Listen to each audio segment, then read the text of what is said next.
లోకి వెళ్తే page number మనం లాస్ట్ క్లాస్ లో ఏం నేర్చుకున్నాం నాన్న? థర్డ్ లెసన్ నెమలి లెసన్ గురించి నేర్చుకున్నాం. నెమలిని ఏ పేర్లతో పిలుస్తారు, నెమలి ఎక్కడ ఉంటుంది, నెమలి పింఛాన్ని ఏమంటాము, దానికి గల పేర్లు ఏంటి, రకరకాల పేర్లు ఏంటో నేర్చుకున్నాం కదా. థర్డ్ లెసన్ కంప్లీట్ చేసుకున్నాము. ఫోర్త్ బిట్ వరకు మనం ఆబ్జెక్టివ్ కూడా నేర్చుకోవడం అనేది జరిగింది. అర్థాలు చూసాము. ఫస్ట్ బిట్ అందరు కూడా ఫస్ట్ మీరు ఉపయోగించే వస్తువులు ఏంటన్నా, పాఠ్య పుస్తకం ఓపెన్ చేయండి, పాఠ్య పుస్తకం తీసుకోండి, పెన్సిల్ రబ్బర్ తీసుకొని జాగ్రత్తగా కూర్చొని జాగ్రత్తగా వినాలి. మరి ఈ రోజు మనం పాఠంలో పేజ్ నెంబర్ 14 ఓపెన్ చేయండి. పేజ్ నెంబర్ 14, పేజ్ 14 లో ఉన్న ఆబ్జెక్టివ్స్ చూద్దాం. ఎందుకంటే మనం లెసన్ కంప్లీట్ చేసుకున్నాం కదా, పాఠం పూర్తి చేసుకున్నాము. అదే విధంగా first bit, second bit, third bit, fourth bit వరకు ఆబ్జెక్టివ్ మనము రాయడం అనేది జరిగింది కదా, కంప్లీట్ చేసుకున్నాం. మరి ఇప్పుడు ఫిఫ్త్ బిట్ క్వశ్చన్ ఆన్సర్స్ అవి మీకు క్లాస్ వర్క్ లో ఇస్తాం. క్వశ్చన్ ఆన్సర్స్ క్లాస్ వర్క్ పంపడం జరుగుతుంది. సిక్స్త్ బిట్ ఏమైంది చూడండి, పేజ్ నెంబర్ 14 లో సిక్స్త్ బిట్. ఈ క్రింది ప్రశ్నలకు ఒక్క వాక్యంలో జవాబులు ఇమ్ము. ఒక్క వాక్యంలో జవాబులు ఇవ్వాలి. ఒక్క వాక్యంలో రాయాలన్నమాట. ఒక పదం కాదు, ఒక వాక్యం, సెంటెన్స్ లాగా రాయాలి. మనం నెమ్మలి ఫస్ట్ క్వశ్చన్ ఏమి ఇచ్చారు? నెమ్మలి పురికి గల ఒక పేరును తెలుపుము. నెమ్మలి పురికి గల ఒక పేరును తెలుపుము. మనము నెమ్మలి పురికి అనేక రకాల పేర్లను చూసాం కదా, మన లెసన్లోకి వెళ్తే మనకు తెలుస్తుంది కదా, రకరకాల పేర్లు ఉన్నవి. కానీ మనం ఏమైనా ఒక పేరు రాయాలి కాబట్టి నెమ్మలి పురికి గల ఒక పేరును తెలుపుము అంటే ఫస్ట్ ఆన్సర్. అక్కడ మీకు కింద క్వశ్చన్ కింద లైన్స్ ఇచ్చారు కదా, డాటెడ్ లైన్స్ ఇచ్చారు కదా, ఆ డాటెడ్ లైన్స్ లో మీరు ఆన్సర్ అనేది ఒక వాక్యంలో రాయాలి జవాబు అని. నెమ్మలి పురికి గల ఒక పేరును తెలుపుము. ఏమంటాం? నెమ్మలి పురికి గల ఒక పేరు పింఛము అని మనం పాఠంలో నేర్చుకున్నాం కదా. నెమ్మలి పురికి గల పేర్లు చూడండి ఉంది కదా ఇక్కడ, పింఛము అని. నెమ్మలికి పురికి గల పేర్లలో పింఛము ఒకటి రాసుకున్నాం అని, ఈజీగా ఉంటుంది కదా. నెమ్మలి పురికి గల మరొక పేరు పింఛము. నేను ఓన్లీ జవాబు మాత్రమే, ఆన్సర్ మాత్రమే బోర్డు పైన రాస్తున్నాను. మీరు కూడా క్వశ్చన్ కింద ఇక్కడ జవాబు జాన్ పెట్టారు కదా, డాటెడ్ లైన్స్ ఇచ్చారు కదా, ఈ లైన్స్ లో మీరు జవాబుని ఆన్సర్ ని రాయాలి. చక్కగా నీట్ గుండ్రటి హ్యాండ్ రైటింగ్ తో రాయండి. నేను బోర్డు పైన రాస్తున్నాను, ఏ విధంగా అయితే రాస్తున్నాను అదే విధంగా మీరు మీ పాఠ్య పుస్తకంలో ఎక్కడ రాయాలి? మీరు టెక్స్ట్ బుక్ లో రాయాలి.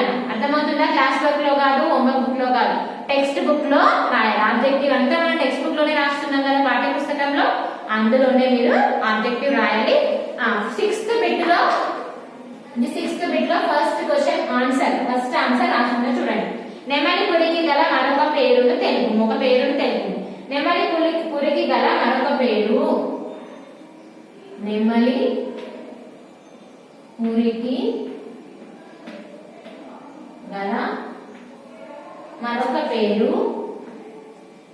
మరొక పేరు పింఛము. ఏంటిదనా? పింఛము. నెమలి పురికి గల మరొక పేరు పింఛము. ఈ విధంగా రాయాలి. పింఛము, నెమలి పురికి గల మరొక పేరు పింఛము. కింద డాటెడ్ లైన్స్ ఇచ్చారు కదా, డాటెడ్ లైన్స్ లో రాయాలి, గుండ్రటి హ్యాండ్ రైటింగ్ తో రాయాలి. అర్థమవుతుందా?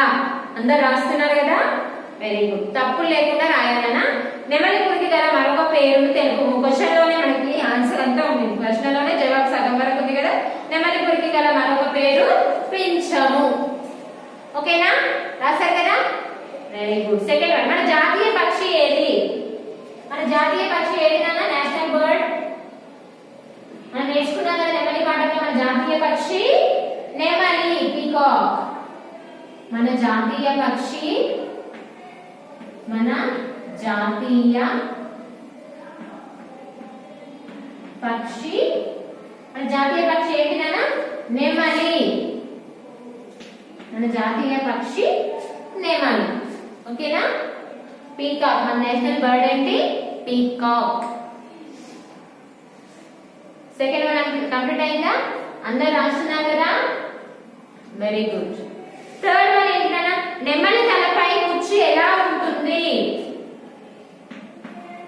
నెమలి తలపై మనకి కుర్చీ ఏ విధంగా ఉంటుంది? మనం పాఠంలో నేర్చుకున్నాం కదా, ఏ విధంగా ఉంటుంది? కిరీటం లాగా ఉంటుంది. ఈ విధంగా నేర్చుకున్నాం కదా కదా. ఇది నెమలి తలపై కుర్చీ ఏ విధంగా ఉంటుంది? ఈ విధంగా ఉంటుంది కదా. దీన్ని ఏమంటారు మనం? కుర్చీ ఏ విధంగా ఉంటుంది? కిరీటం లాగా ఉంటుందని నేర్చుకున్నాం కదా, కిరీటం లాగా ఉంటుంది. క్వశ్చన్ లోనే ఆన్సర్ ఇదంతా ఉంది చూడండి. నెమలి తలపై ఉండే కుచ్చు, నెమలి తలపై ఉండే కుచ్చు ఏ విధంగా ఉంటుంది? కిరీటంలా ఉంటుంది. కిరీటంలా కింద రాస్తున్నాను ప్లేస్ లేదు కాబట్టి కిరీటంలా ఉంటుంది. మార్కింగ్ కంప్లీట్ అయిపోయిన తర్వాత పూర్తయిన తర్వాత ఫుల్ స్టాప్ డాట్ పెట్టాలి. కిరీటంలా ఉంటుంది. ఇది థర్డ్ వన్. కోడి కూయగానే నిద్ర లేచేది ఎవరు? మన పాటలో నేర్చుకున్నాం కదా, విలేజెస్ లో పల్లెల్లో అయినా ఎక్కడైనా కోడి కూయగానే. సిటీలో అయితే మనం అంతగా చూడలేం కానీ పల్లెటూళ్ళలో అయితే కోడి కూయగానే నిద్ర లేచేది ఎవరు? పల్లెలో ఉన్న పల్లె ప్రజలందరూ అప్పట్లో పురాతన కాలంలో టైం వాచ్ ఏమీ లేవు కానీ కోడి కూయగానే తెల్లారింది అనుకొని అందరూ నిద్ర లేచేస్తారు. ఇప్పుడు టైం వచ్చాక కూడా కోడి కూయగానే చాలా మంది నిద్ర లేస్తారు అనమాట. ఎందుకు తెల్లారిపోయిందమ్మో అనేసి భయంతో నిద్ర లేస్తారు, పనులకు వెళ్ళాలి కాబట్టి. సో కోడి కూయగానే నిద్ర లేచేది ఎవరు? ఎవరు నిద్ర లేస్తారు? పల్లె ప్రజలు. కోడి కూయగానే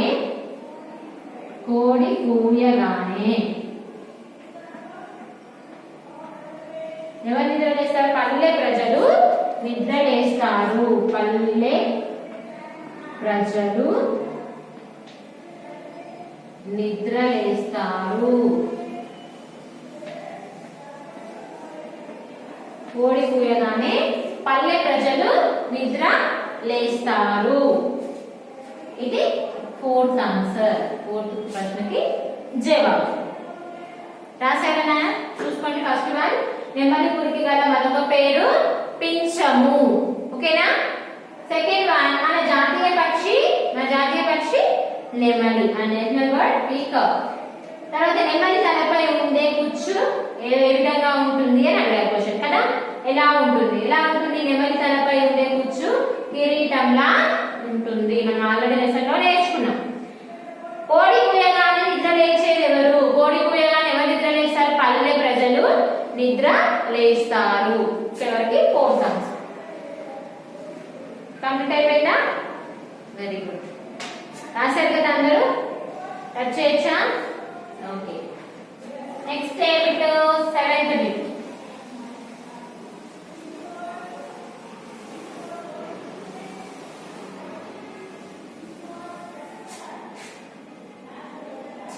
సెవెంత్ బిట్ లో ఏముంది నాన్న? క్రింది వాక్యాలలోని ఖాళీలను సరైన పదాలతో పూరింపు. ఖాళీలని పూరింపాలి. సెవెంత్ బిట్ ఏంటి? ఖాళీలని పూరింపు.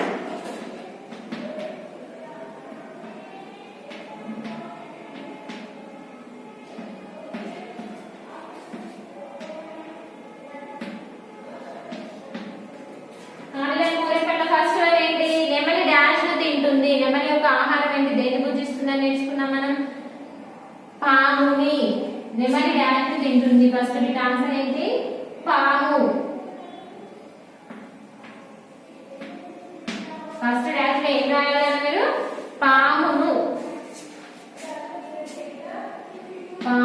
అంటారు. డాష్ తింటుంది, పాము తింటుంది అంటే కరెక్ట్. పాముని తింటుంది కదా. అందుకే నెమలిని ఏమంటాం మనం? నెమలిని అహిబుక్కు. అహి అంటే కూడా పాము కదా. అహిబుక్కు, భుజంగ బుక్కు అని మన పాఠంలో నేర్చుకున్నాం కదా. నెమలికి పాములకి నెమలి అంటే చాలా భయం కదా. నెమలి కేక వింటే పాములు చాలా భయపడతాయి. ఎందుకంటే నెమలి పాముని తినేస్తుంది కాబట్టి పాములు నెమలి అంటే భయపడతాయి. దాని యొక్క కేక అరుపులు వింటే పాములు చాలా భయపడతాయి. పాముని తింటుంది కాబట్టి నెమలిని ఏమంటాం మనం? అహిబుక్కు లేదా భుజంగ బుక్కు అంటామని మన పాఠంలో నేర్చుకున్నాం కదా. సో ఇక్కడ ఖాళీలో ఏం చేయాలి? నెమలి డాష్ తింటుంది అంటే పామును తింటుంది. సెకండ్ వన్, అందరూ డాష్ ని కసరి కొడతారు. అందరూ కూడా డాష్ ని కసరి కొడతారు. ఎవరిని కసరి కొడతారని నేర్చుకున్నాం మనం? కాకి అరుస్తుంటే దాగ్ ఒకటి అరుస్తూ ఉంది చెవులలో అనేసి, నసలాగుంది అనేసి చుచ్చు అని కొడతాం కదా, మనం తరిమి కొడతాం కదా. సో అందరూ కూడా దేని కసరి కొడతారు? కాకి. అదే కోయిల అయితే చక్కగా కోయిల రాగం మనం వినడానికి స్వీట్ వాయిస్ లాగా తీయగా ఉంటుంది కాబట్టి దాన్ని ఏం విసురుకోం, హాయిగా ఇంకా మనం అంటుంటే మనం కూడా అన్ని ఇంకా అనిపిస్తూ ఉంటాం కదా, దాంతో అనిపిస్తూ ఉంటాం. కానీ కాకి అయితే కావు కావు అని వస్తుంది కాబట్టి మనందరికీ కూడా చిరాగ్గా ఉంటుంది వినడానికి వినసొంపుగా ఉంటుందా చిరాగ్గా ఉంటుందా చిరాగ్గా ఉంటుంది కాబట్టి కాకి అరుస్తుంటే మనం దాన్ని కసిరి కొడుతుంటాం అన్నమాట షు షు అనేసి కోపం అనేసి కొడుతుంటాం కదా అదనమాట అందరూ డాష్ ని కసరి కొడతారు అంటే కాకిని డాష్ లో ఏం రాయాలని ఖాళీలో కాకిని కసరి కొడతారు. థర్డ్ వన్ ఏముంది నెమలి మన డాష్ పక్షి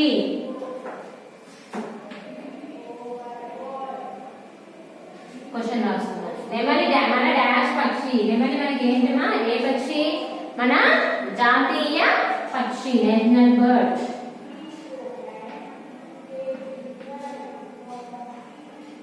నెమలి మన జాతీయ పక్షి. థర్డ్ బిట్ లో ఏం రాయాలి జాతీయ పక్షి. ఫోర్త్ వన్ నెమలి డాష్ లో ఉంటాయి నెమళ్ళు డాష్ లో ఉంటాయి. నెమళ్ళు ఎక్కడ ఉంటాయి మన ఇళ్ళలో పెంచుకుంటామా నెమళ్ళని మనం కాదు కదా మన నెమళ్ళు ఎక్కడ ఉంటాయి అడవులలో ఉంటాయి ఫారెస్ట్ లో ఉంటాయి కదా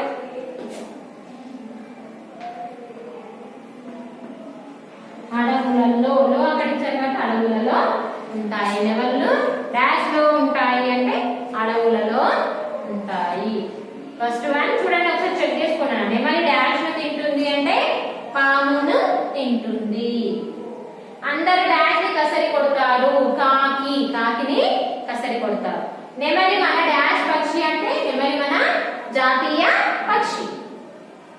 నెమళ్ళు డాష్ లో ఉంటాయి అంటే నెమళ్ళు అడవుల్లో ఉంటాయి కదా.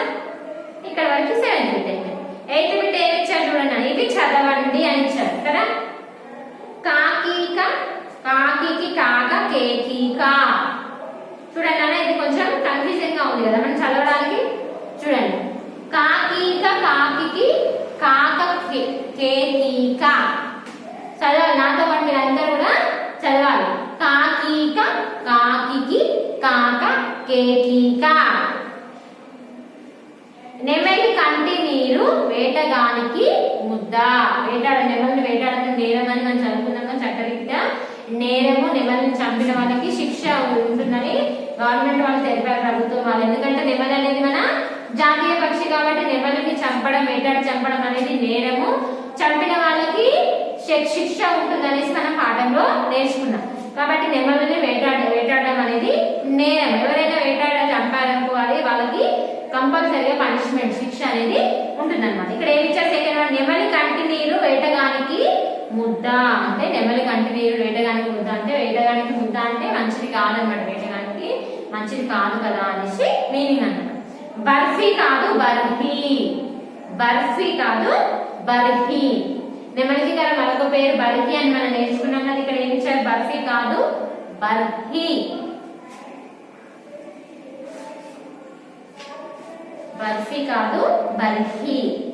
9th బిట్ ఏమి ఇచ్చారు చూడండి కింది వాటికి మరో 2 పేర్లను రాయండి. కింది వాటికి మరొక 2 పేర్లు అంటే ఒక కాకి మనకి రకరకాల పేర్లు ఉంటాయి. నెమలికి ఎన్ని రకాల పేర్లు ఉన్నాయో మనం చూసాం. బర్ఫీ నెమలికి గల పేర్లు ఏంటి నాన్న నెమలికి మనం చాలా పేర్లతో పిలుచుకున్నాం కదా. నెమలి పింఛానికి రకరకాల పేర్లు ఉన్నాయి నెమలికి రకరకాల పేర్లు ఉన్నాయి కదా. నెమలికి ఎన్ని రకాల పేర్లు ఉన్నాయి బర్హి జుట్టు పిట్ట చికండి మయూరము పురి కేకి ఇవన్నీ కూడా రకరకాల పేర్లతో పిలుస్తున్నాం మన నెమలి.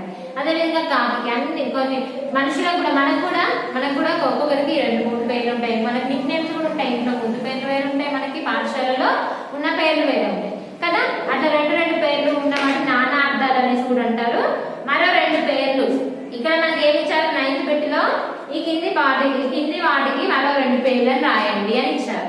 ఫస్ట్ వన్ ఏమి ఇచ్చారు అందరికి కూడా కొంతమందికి ఒక పేరు కాకుండా ముద్దు పేర్లు అవి ఉంటాయి. అదేవిధంగా బర్డ్స్ కి కూడా రకరకాల పేర్లతో మనం పిలుస్తుంటాము. ఒకే పేరు అనేది ఉండదన్నమాట. 2-3 పేర్లు ఉంటాయి కొన్నింటికి. మన నెమలి విషయానికి వస్తే మన నెమలిని ఎన్ని రకాల పేర్లతో పిలుస్తారో చూసాము. అదేవిధంగా అదే బిట్ కింద ఇచ్చారు వీటికి కూడా కింది వాటికి కూడా మరొక 2 పేర్లను రాయము. 9th బిట్ లో ఫస్ట్ వన్ కాకి కదా మరొక కాకి అని ఇచ్చారు. కాకి కదా మరొక 2 పేర్లు మనం రాయాలి. కాకిని ఏమనొచ్చు మనము కాకి ఇచ్చారు కింద పక్కన 2 డాషెస్ ఇవ్వడం జరిగింది కదా. కాకి కాకి గల మరొక రెండు పేర్లు ఏంటి నాన్న? కాకము, కృష్ణము. కాకము, కృష్ణము.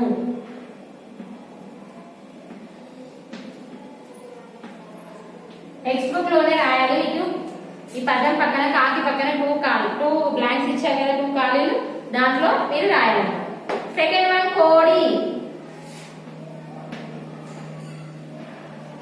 కోడికి గల మరొక రెండు పేర్లు ఏంటి? కిరీటి, కుక్కటము. కిరీటి, కుక్కటము.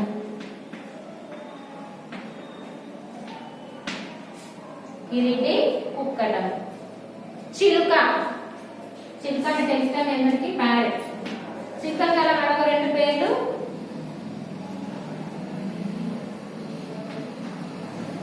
తీరము, శుకము. తీరము, శుకము. చిలుకకి గల మరొక రెండు పేర్లు తీరము, శుకము. ఇక్కడతో 9th బిట్ కూడా మనకి కంప్లీట్ అయిపోయింది. 10th బిట్ లో ఏముంది మీకు తెలుసా ఉంది? అక్షరమును, అక్షరము, అక్షరాన్ని ఏమని పిలుస్తారో కూడా కింద ఇచ్చారు చూడండి. అక్షరమును అక్షరము, అక్కరము, రాయి, అర్ణము, వర్ణము అని అంటారు. అక్షరాన్ని కూడా రకరకాల పేర్లు ఉన్నాయి, వీటిని రకరకాల పేర్లతో పిలుస్తారు అక్షరాన్ని కూడా. ఇక్కడ వరకు ఇంతటితో మనకి 3rd లెసన్ అనేది కంప్లీట్ అయిపోయింది. మరి హోంవర్క్ ఏముంది? హోంవర్క్ వచ్చేసి ఏం చేస్తారంటే learn and right page number 14. Page number 14. A bits 6 7 9. 6 7 and 9 bits one time in homework. ఇది వచ్చేసి మీ హోంవర్క్. ఓకేనా? Okay children, God bless you.